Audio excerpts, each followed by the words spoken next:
ride ahead if you need some time to think. How much you know about Dutch? A little. Mostly what Charles told me. For years. He was the best man I knew. But he's been unraveling for some time now, and I ain't sure there's any going back at this point. So why do you stay?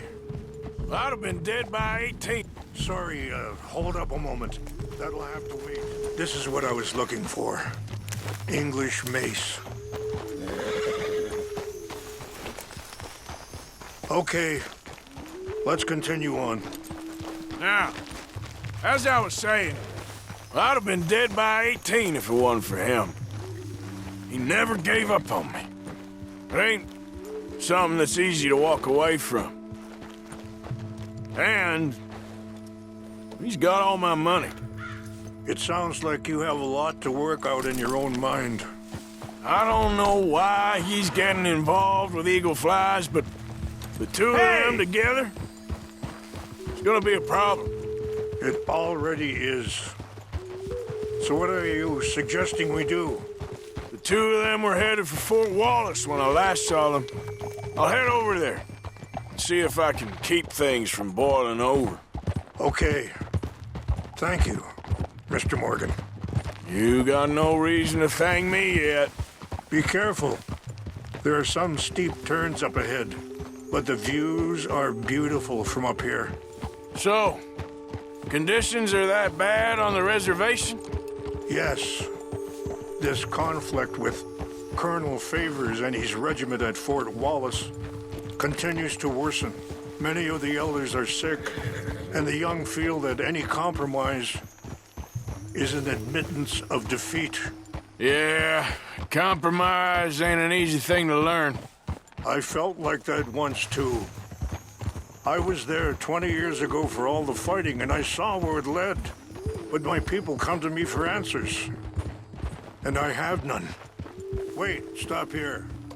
I want to pick Mix some these together. They taste awful, but it'll help to keep your strength up. All right, let's go. It's not much further now. So I was saying, but my people come to me for answers, and I have none. I cannot even guide my own son. It is hard to tell someone who is being treated unfairly not to fight back. Dutch used to tell me Easy. that revenge was a fool's game. But now, feels like he's developed a compulsion for it. Any action without violence is difficult, especially when my son is involved. But when the intent becomes violence, that's when the cycle begins again. Yeah, I've been in that cycle my whole life. And that feller, Monroe, how you know him? Captain Monroe was reassigned here from a regiment in the north. Apparently, the news of our conflict has spread all the way to Washington. He's a good man. He wants to help. Well, I guess that's something at least. The Army aren't all bad men, just as my people aren't all good. But this Colonel Favors, he walks an old line. He's obstinate and he hates Monroe. I just hope between us we can work this out.